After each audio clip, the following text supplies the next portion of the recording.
तो चलिए आज हम शुरू करते हैं क्लास 12th फिज़िक्स के लिए हमारा एक नया चैप्टर जिसका नाम है मूविंग चार्जेस एंड मैग्नेटिज्म। देखिए पुराने ज़माने से ही हमें इलेक्ट्रिसिटी और मैग्नेटिज्म के बारे में थोड़ा बहुत पता रहा है, लेकिन जिस चीज़ का हमें नहीं पता था वो ये कि इन दोनों के बीच में कोई रिलेशन है या फिर नहीं है। बल्कि आप ये कह सकते हैं कि पुराने ज़माने में तो ये माना जाता था कि इलेक्ट्रिसिटी और मैग्नेटिज्म दोनों ही अलग अलग चीज़ें हैं और फिज़िक्स में दोनों ही अलग अलग ब्रांचेस हैं। लेकिन सन 1820 के अंदर ओरस्टेड नाम के साइंटिस्ट ने, जिसकी फ़ोटो ये आपके सामने लगी हुई है, इसने सबसे पहले बताया कि इलेक्ट्रिसिटी और मैग्नेटिज्म अलग अलग चीज़ें नहीं हैं, बल्कि इन दोनों के बीच में बड़ा गहरा रिलेशन है। उसने एक एक्सपेरिमेंट किया और उस एक्सपेरिमेंट के बेस पे उसने ये प्रूव कर दिया कि आप इलेक्ट्रिसिटी की हेल्प से मैग्नेटिज्म को जनरेट कर सकते हैं। यानी कि उसने अपने एक्सपेरिमेंट में इलेक्ट्रिक करंट से मैग्नेटिक इफ़ेक्ट जनरेट करके दिखा दिया था। तो ये जो लोग सोचते थे पहले कि इलेक्ट्रिसिटी और मैग्नेटिज्म दोनों अलग अलग ब्रांचेस हैं फिज़िक्स की, इनके बीच में कोई रिलेशन नहीं है, इस चीज़ को सबसे पहले गलत साबित किया किसने? ओरस्टेड ने। उसने कहा कि आप इलेक्ट्रिसिटी से मैग्नेटिज्म को क्या कर सकते हैं? जनरेट कर सकते हैं। हालांकि जब एक डिस्कवरी हो गई तो इसके बाद आपको पता है साइंटिस्ट इस डिस्कवरी में भी जुट गए कि अगर इलेक्ट्रिसिटी से मैग्नेटिज्म बन सकता है तो क्या मैग्नेटिज्म से इलेक्ट्रिसिटी बन सकती है? और कुछ सालों के बाद उनको इस चीज़ में सफलता भी मिल गई, यानी कि उन्होंने ये भी खोज लिया कि मैग्नेटिज्म से भी क्या बन सकती है? इलेक्ट्रिसिटी बन सकती है। लेकिन आज के वीडियो लेक्चर में हम केवल ओरस्टेड के ऊपर फोकस करेंगे, जिसने सबसे पहले इस चीज़ को बताया था कि इलेक्ट्रिसिटी और मैग्नेटिज्म अलग अलग चीज़ें नहीं हैं, बल्कि आप इलेक्ट्रिसिटी से क्या जनरेट कर सकते हैं? मैग्नेटिज्म यानी कि मैग्नेटिक इफ़ेक्ट जनरेट कर सकते हैं। तो अब हम वो एक्सपेरिमेंट देखते हैं और एक्सपेरिमेंटल सेटअप देखते हैं जो ओरस्टेड ने अपनाया था इस चीज़ को प्रूव करने के लिए कि magnetism can be generated using electricity. तो सबसे पहले हम ये देखते हैं कि ओरस्टेड ने अपना एक्सपेरिमेंट करने के लिए कौन सी चीज़ें यूज़ की थी। सबसे पहले तो उसने यूज़ की एक मैग्नेटिक नीडल, जिसको आप कंपास नीडल भी कह सकते हैं, और उस कंपास नीडल को कहाँ लगाया गया था? एक स्टैंड के ऊपर। अभी आपको समझ में भी आ जाएगी ये चीज़। और दूसरी चीज़ उसने ली थी एक मेटेलिक वायर, जिसको उसने क्या किया? इस मैग्नेटिक नीडल के ऊपर रखा था पैरेलली, और इस वायर के अंदर करंट की सप्लाई करने के लिए उसने ली थी एक बैटरी। तो ये दो सिंपल चीज़ें उसने अपने एक्सपेरिमेंट के लिए यूज़ की थी, और अभी आपको थोड़ी देर में समझ में आ जाएगा कि इन चीज़ों का सिग्निफिकेंस क्या था और कैसे उसने अपनी बात को प्रूव किया। उससे पहले आप ये जो नीचे 3 डायग्राम आपको दिए गए हैं, इनमें आप ध्यान से देखिए। ये आपने फिज़िक्स लैब के अंदर कभी ना कभी ज़रूर देखी होगी, जिसको आप बोलते हैं कंपास नीडल, या आप इसको बोल सकते हैं मैग्नेटिक नीडल। ये एक गोल गोल डायलर के अंदर बंद होती है, और आप ये देख सकते हैं कि अंदर जो नीडल आपको नज़र आ रही है ये बेसिकली खुद एक मैग्नेट होती है। यानी कि इसके 2 पोल होते हैं, एक होता है नॉर्थ पोल और एक होता है साउथ पोल। और अगर आप इसी मैग्नेटिक नीडल को मान लीजिए बाहर निकाल करके किसी स्टैंड पर लगा दें तो यह आपको कुछ इस तरीके से दिखाई देगी, और इस मैग्नेटिक नीडल के ऊपर की तरफ अगर मैं एक वायर जोड़ दूं और उस वायर को मैं जोड़ दूं किसी बैटरी के साथ, तो देखिए अरेंजमेंट कुछ ऐसा हो जाएगा जो आपको इस डायग्राम के अंदर दिखाई दे रहा है। यहाँ पर आप साफ देख पा रहे हैं कि एक स्टैंड लिया गया है। स्टैंड के ऊपर अगर आप ध्यान से देखें, यहाँ पर ये मैग्नेटिक नीडल लगी हुई है और इस मैग्नेटिक नीडल के ऊपर की तरफ ये एक वायर आपको दिखाई दे रही है। हालांकि यहाँ इस डायग्राम में वो बैटरी आपको नज़र नहीं आ रही है जिस बैटरी की हेल्प से इस वायर के अंदर क्या फ्लो करवाया जाएगा, करंट फ्लो करवाया जाएगा। तो आगे हम इस चीज़ का जिक्र करेंगे, लेकिन फिलहाल आप ये समझ लीजिए कि ऑरस्टेड ने अपना जो एक्सपेरिमेंट किया था उसके लिए उसने इन दो बेसिक चीज़ों का यूज़ किया था। तो चलिए अब हम ये देखते हैं कि उसने इन चीज़ों का यूज़ करके अपनी बात को प्रूव किया कैसे।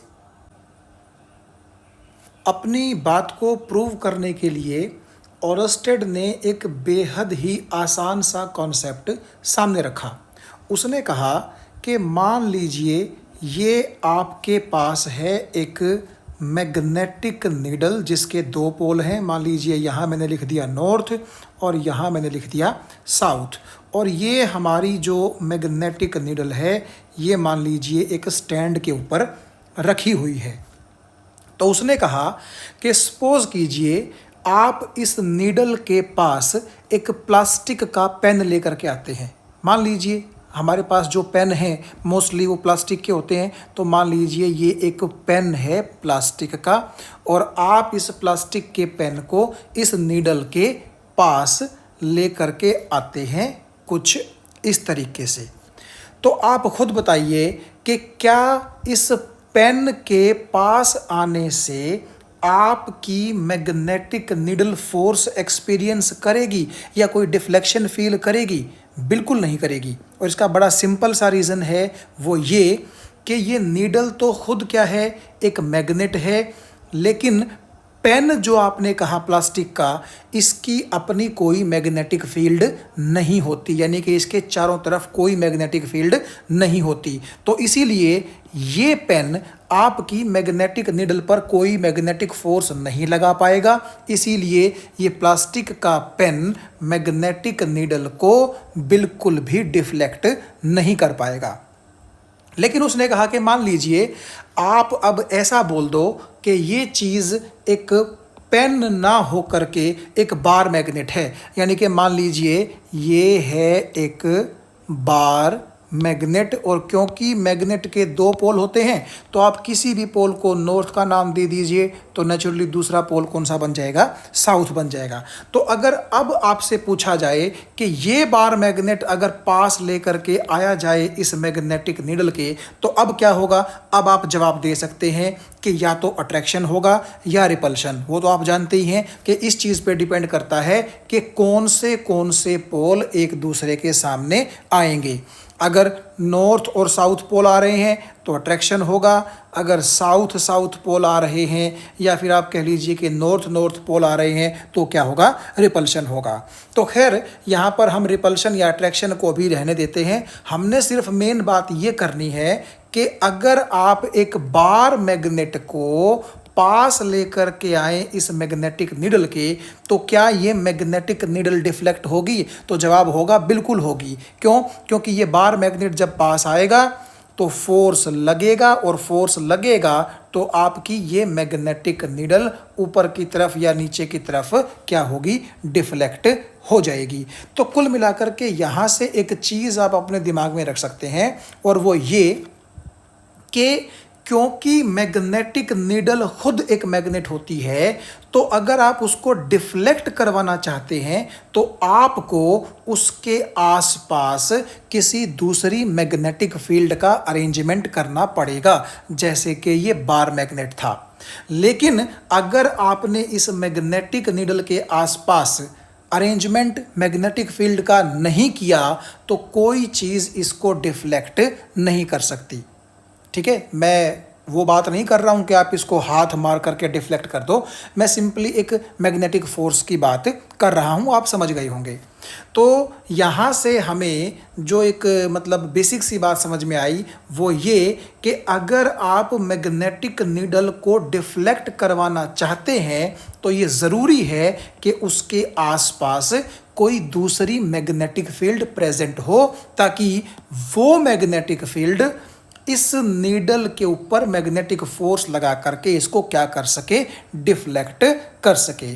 तो आप इस चीज़ को समझ गए होंगे कि अगर इस नीडल के आसपास कोई मैग्नेटिक फील्ड होगी तो ये ज़रूर डिफ्लेक्शन फील करेगी, और अगर कोई मैग्नेटिक फील्ड इसके आसपास नहीं होगी तो ये कोई भी डिफ्लेक्शन फील नहीं करेगी। इसी बेसिक सी चीज़ को कॉन्सेप्ट बना करके, आधार बना करके अपना एक्सपेरिमेंट किया था ओरस्टेड ने। और चलिए अब हम उसके एक्सपेरिमेंटल सेटअप और उसके ऑब्जर्वेशंस को समझ लेते हैं। तो देखिए, ये था ओरस्टेड का एक्सपेरिमेंटल सेटअप। आप देख सकते हैं ये वही स्टैंड के ऊपर मैग्नेटिक नीडल है, और इस मैग्नेटिक नीडल के बिल्कुल ऊपर की तरफ, इस मैग्नेटिक नीडल के बिल्कुल पैरेलल आप देख सकते हैं एक मेटेलिक वायर है, और इस मेटेलिक वायर को एक बैटरी के साथ स्विच की हेल्प से जोड़ा गया है, ताकि जब दिल करे हम करंट फ्लो करवा सकें और जब दिल करे हम करंट को बंद करवा सकें। तो उसने क्या ऑब्जर्व किया वो ध्यान से सुनिए। जब तक ये स्विच खुला था तो आप जानते हैं कि सर्किट के अंदर कोई भी करंट फ्लो नहीं करेगा, तो तब तक उसने ये देखा कि वायर और मैग्नेटिक नीडल बिल्कुल एक दूसरे के पैरेलल बने रहते हैं। और देखिए नेक्स्ट डायग्राम में, जैसे ही उसने स्विच को क्लोज किया तो उसने ये देखा कि मैग्नेटिक नीडल के अंदर डिफ्लेक्शन देखने को मिली है। आप ये देख सकते हैं कि पिछले डायग्राम के मुकाबले इस डायग्राम में नॉर्थ पोल ज़रा सा नीचे की तरफ क्या हो गया है, डिस्प्लेस हो गया है, डिफ्लेक्ट हो गया है। ये बात आपको समझ में आ गई होगी। तो अब आप एक बात सोचिए, जैसा कि हमने अभी पीछे बात की थी कि मैग्नेटिक नीडल को डिफ्लेक्ट करवाने के लिए किसकी ज़रूरत पड़ेगी, एक मैग्नेटिक फील्ड की ज़रूरत पड़ेगी। और यहाँ पर आसपास देखिए और तो कोई मैग्नेटिक फील्ड है नहीं, तो ज़रूर ऐसा हुआ होगा कि करंट के फ्लो होने की वजह से इस वायर के चारों तरफ क्या बन गई होगी, एक मैग्नेटिक फील्ड बन गई होगी, और उसी मैग्नेटिक फील्ड ने अपने नीचे इस मैग्नेटिक नीडल पर फोर्स लगा करके इसको क्या कर दिया होगा, डिफ्लेक्ट कर दिया होगा। मुझे उम्मीद है ये बात आपको समझ में आ गई होगी।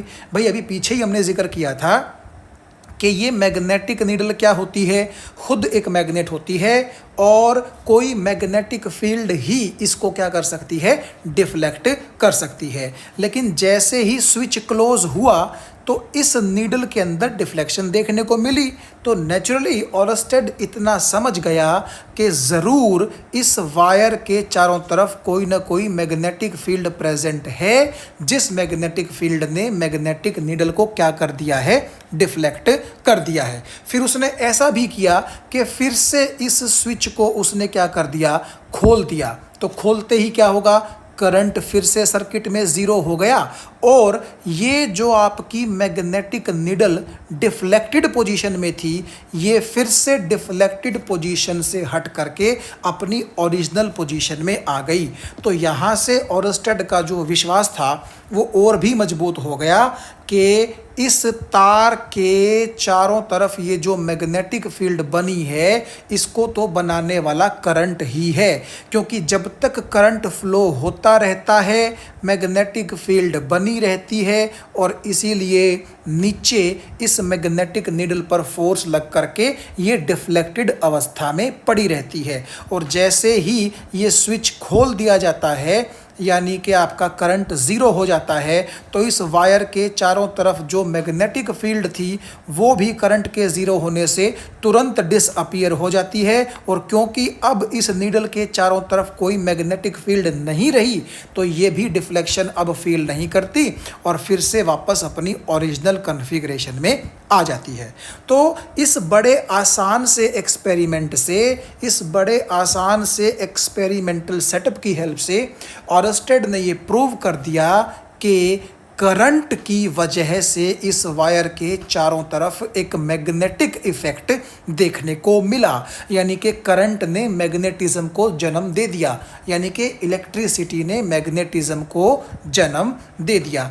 अब ये जो तीसरा डायग्राम है, इसमें आप ये साफ देख सकते हैं कि पिछली बारी के मुकाबले बैटरी को उल्टा जोड़ा गया है रिवर्स पोलैरिटी के साथ, तो नेचुरली करंट की डायरेक्शन भी क्या हो गई, रिवर्स हो गई। और इसीलिए आपकी इस मैग्नेटिक नीडल के अंदर जो डिफ्लेक्शन था वो भी रिवर्स हो गया।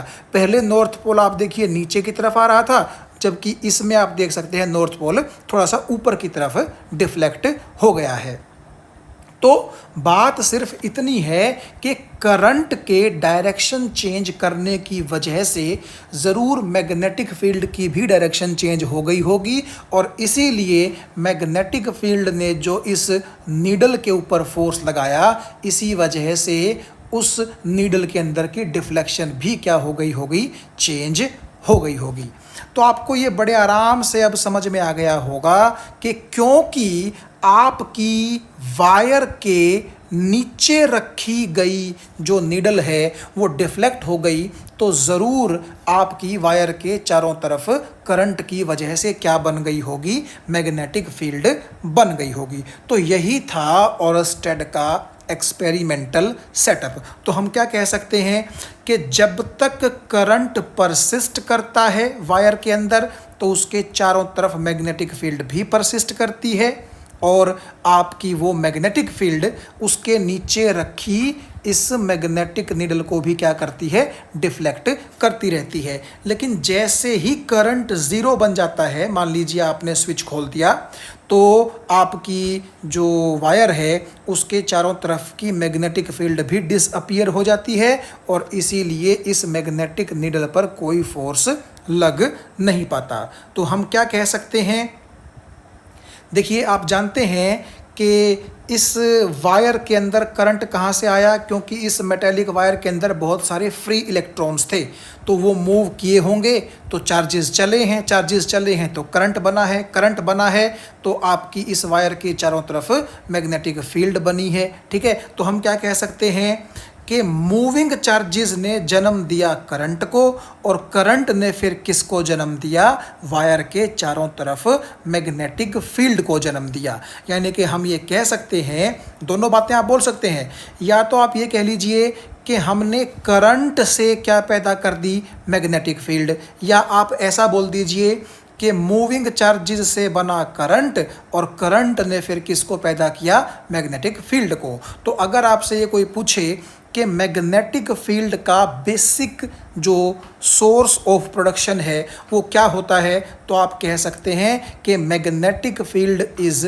जनरेटेड ड्यू टू करंट, और आप ये भी कह सकते हैं कि magnetic field is generated due to moving charges, क्योंकि बात तो वही है कि मूविंग चार्जेस जन्म देंगे करंट को, और करंट फिर किसको पैदा करेगा, मैग्नेटिक फील्ड को। तो ये वो एक्सपेरिमेंट था ऑरस्टेड का, जिसमें उसने ये कहा कि इलेक्ट्रिसिटी और मैग्नेटिज्म अलग अलग चीज़ें नहीं हैं, बल्कि आप इलेक्ट्रिसिटी की हेल्प से, यानी कि करंट की हेल्प से एक मैग्नेटिक इफ़ेक्ट पैदा कर सकते हैं, यानी कि इलेक्ट्रिसिटी से हम मैग्नेटिज्म को जनरेट कर सकते हैं। बल्कि इसी एक्सपेरिमेंट के अंदर उसने एक काम और किया था, और वो ये कि जो इस वायर के अंदर करंट फ्लो हो रहा था, इस करंट के मैग्नीट्यूड को भी उसने चेंज किया। कभी तो उसने करंट को हाई कर दिया, कभी उसने करंट को लो कर दिया, है ना, वैल्यू को उसने चेंज किया।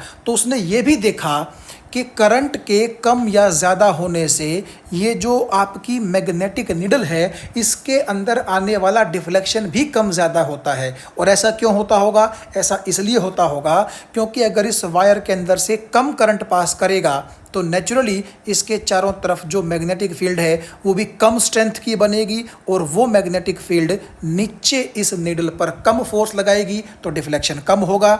लेकिन अगर आपका इस सर्किट के अंदर फ्लो होने वाला करंट ज़्यादा होगा तो वायर के चारों तरफ बनने वाली मैग्नेटिक फील्ड भी काफ़ी स्ट्रॉन्ग होगी, इसीलिए वो नीचे नीडल के ऊपर क्या करेगी, एक अच्छा खासा फोर्स लगाएगी, जिससे डिफ्लेक्शन भी क्या देखने को मिलेगा, ज़्यादा देखने को मिलेगा। तो इस छोटे से एक्सपेरिमेंट से बेसिकली ऑरस्टेड ने ये प्रूव कर दिया कि आपका करंट मैग्नेटिक फील्ड को जन्म दे सकता है, that is electricity can cause magnetic effects. तो देखिए, अभी तक हमने ये पढ़ा कि वायर के अंदर जब करंट पास करता है तो उसके नीचे रखी हुई मैग्नेटिक नीडल डिफ्लेक्ट हो जाती है। लेकिन उस मैग्नेटिक नीडल का कौन सा पोल कब कब कहाँ कहाँ डिफ्लेक्ट होगा, इस चीज़ को याद रखने के लिए एम्पियर ने एक रूल दिया था जिसको बोला जाता है एम्पियर्स स्विमिंग रूल। ये रूल बेसिकली आपको इस चीज़ को याद रखने में हेल्प करेगा कि कौन सा पोल किस वक्त कहाँ डिफ्लेक्ट होगा। और बेसिकली मैं आपको बताऊं, इस रूल के अंदर केवल नॉर्थ पोल का जिक्र किया गया है, क्योंकि देखिए एक पोल का जिक्र ही काफ़ी है। क्यों?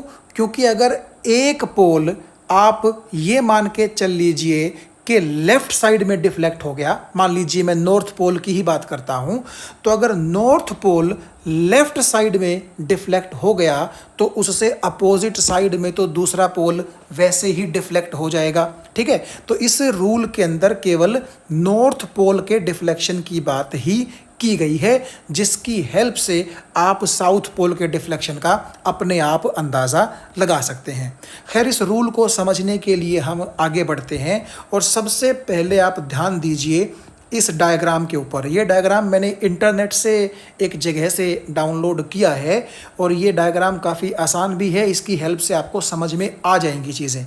देखिए, इस डायग्राम के अंदर ए और बी दो पार्ट हैं। सबसे पहले आप पार्ट ए पर फोकस कीजिए। देखिए, आपको ऐसा लग रहा होगा कि करंट जो है वो वायर में ऊपर की तरफ फ्लो कर रहा है, जैसा कि आपको ये करंट की डायरेक्शन जो है वो नज़र आ ही रही होगी। और आपको ऐसा भी लग रहा होगा कि करंट की ही डायरेक्शन में वायर के साथ साथ एक आदमी, जैसा कि आपको ऐसा नज़र आ रहा है कि वो स्विम कर रहा है। आप ही देखिए, ये आदमी का लेफ्ट हैंड है और ये उस आदमी का क्या है, राइट हैंड है।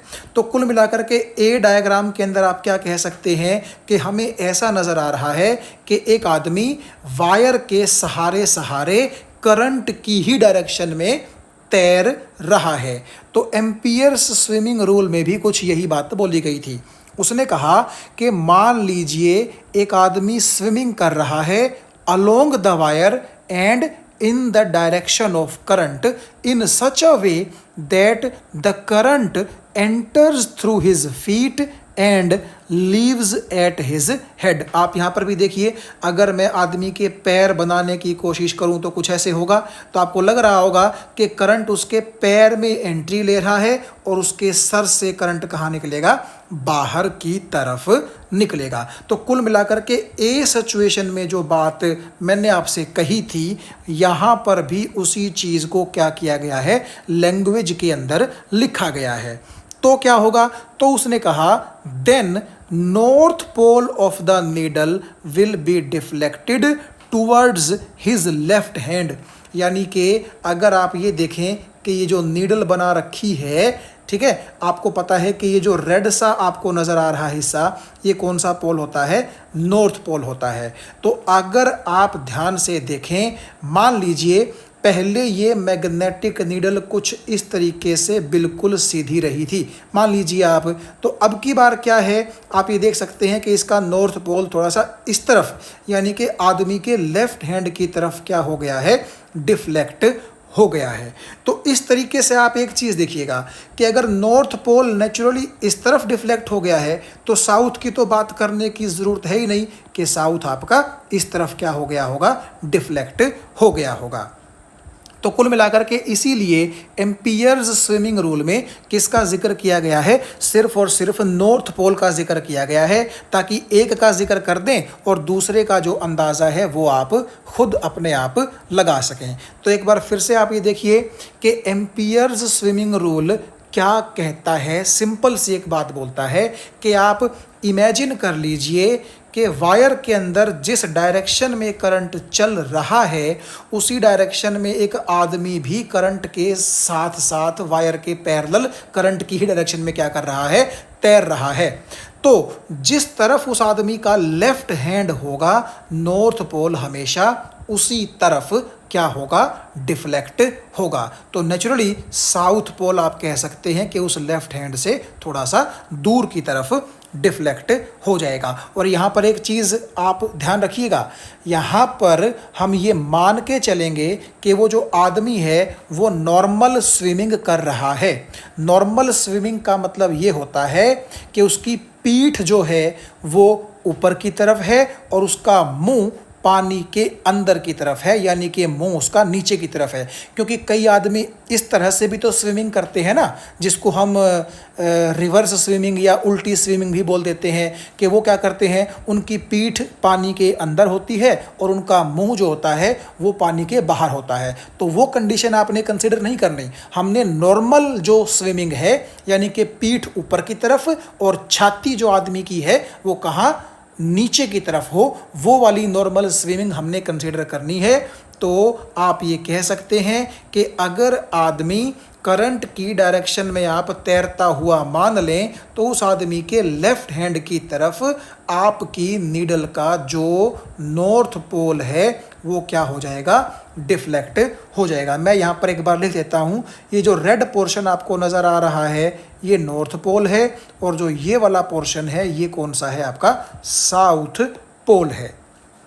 ठीक है, जबकि बी डायग्राम में अगर आप ध्यान से देखें वही बात है, जस्ट इस बार करंट को थोड़ा सा रिवर्स कर दिया गया है। तो हमने क्या किया, पहले करंट ऊपर की तरफ चल रहा था, अब की बार करंट कहाँ चल रहा है? नीचे की तरफ। लेकिन हमने पर्सन की जो डायरेक्शन ऑफ स्विमिंग है वो कहाँ रखनी है? करंट के अलोंग। तो अब आप देखिए, पहले आदमी भी ऊपर की तरफ तैर रहा था, लेकिन अब की बार भी आदमी कहाँ तैर रहा है? नीचे की तरफ तैर रहा है। तो आप ये देखिए, ये उस आदमी का लेफ्ट हैंड होगा, और आप देख सकते हैं कि पहले अगर ये मैग्नेटिक नीडल कुछ इस तरीके से सीधी रही होगी, तो अब उसका नॉर्थ पोल आप देखिए आदमी के लेफ्ट हैंड की तरफ क्या हो चुका है? डिफ्लेक्ट हो चुका है। तो एम्पियर्स स्विमिंग रूल लास्ट में मैं समराइज कर देता हूं, सिर्फ आपको यही जानकारी देता है कि कौन सा पोल किस कंडीशन में किस तरफ डिफ्लेक्ट होगा। और वो क्या रूल है? वो रूल ये है कि अगर आप ये इमेजिन करें कि जिस तरफ करंट वायर के अंदर चल रहा है उसी तरफ एक आदमी भी स्विम कर रहा है, तो आदमी के लेफ्ट हैंड की तरफ नॉर्थ पोल आपकी मैग्नेटिक नीडल का क्या होगा? डिफ्लेक्ट हो जाएगा। आप ये देखिए, इसको याद रखने के लिए एक और रूल भी जो है वो बुक्स के अंदर दिया गया होता है, जिसको बोलते हैं स्नो रूल, SNOW। वैसे तो आपको पता है कि स्नो का मतलब बर्फ होता है, लेकिन यहाँ पर स्नो एक रूल है जिसके अंदर SNOW कुछ टर्म्स को रिप्रेजेंट करती हैं। और अब हम ये देखते हैं कि वो टर्म्स हैं क्या। S और N का मतलब है साउथ टू नॉर्थ। जैसे अगर आप ध्यान से देखें, यहाँ पर जो A डायग्राम है उसमें करंट आपका नीचे से ऊपर जा रहा है, और अगर आप यहाँ ध्यान दें जहाँ पर डायरेक्शंस बनी हुई हैं, तो यहाँ पर आप ये देखिए, ये साउथ है डायरेक्शन, ये नॉर्थ है डायरेक्शन। तो हम ऐसा भी कह सकते हैं कि करंट जो नीचे से ऊपर की तरफ जा रहा है वो बेसिकली साउथ से कहाँ जा रहा है, नॉर्थ जा रहा है डायरेक्शन के हिसाब से। तो यहाँ पर ये साउथ आपका ये वाला साउथ है और ये एन आपका ये वाला नॉर्थ है, यानी कि ये पहले एस और एन किसको रिप्रेजेंट कर रहे हैं, करंट के फ्लो की डायरेक्शन को। ठीक है जी। अब ये देखिए तीसरा जो ये अक्षर ओ है, ओ का मतलब होता है कि the wire is held over the magnetic needle, यानी कि मैग्नेटिक नीडल की पोजीशन नीचे है और जो आपकी करंट कैरिंग वायर है वो उस मैग्नेटिक नीडल के ओवर है। ओवर का मतलब ऊपर है। और आपने देखा कि इस पूरे वीडियो लेक्चर में मैंने यही बात की थी कि वायर ऊपर है और मैग्नेटिक नीडल कहाँ है, नीचे है। ठीक है। और आप ये देखिए, ये जो लास्ट का W है, ये W इंडिकेट करता है वेस्ट को। तो अगर आप ध्यान से देखें इस डायग्राम के अंदर जो अभी आपको कर्सर के नीचे दिखाई दे रहा है, देखिएगा हमारा जो ये नॉर्थ पोल है, नॉर्थ पोल क्योंकि वो लेफ्ट साइड में मुड़ा है, तो आप अगर ध्यान से देखें इन डायरेक्शंस के हिसाब से लेफ्ट साइड में कौन है, ये वेस्ट ही तो है। तो इसका मतलब ये हुआ कुल मिलाकर के कि यदि करंट चल रहा है साउथ से लेकर के नॉर्थ, यानी कि S N, and the wire is held over the magnetic needle, then the north pole है ना, then the north pole of the needle will gets deflected towards the west side. और ये W किसको denote करता है, waste को। तो आपका दिल करे तो आप स्नो रूल याद रख लें और आपका दिल करे तो आप एम्पियर्स स्विमिंग रूल याद रख लें। दोनों रूल्स की हेल्प से बस आपको याद यही रखना है कि नॉर्थ पोल किस कंडीशन में किस तरफ डिफ्लेक्ट होगा। और अगर आप मेरी माने तो एम्पियर्स स्विमिंग रूल थोड़ा सा याद रखना आसान है।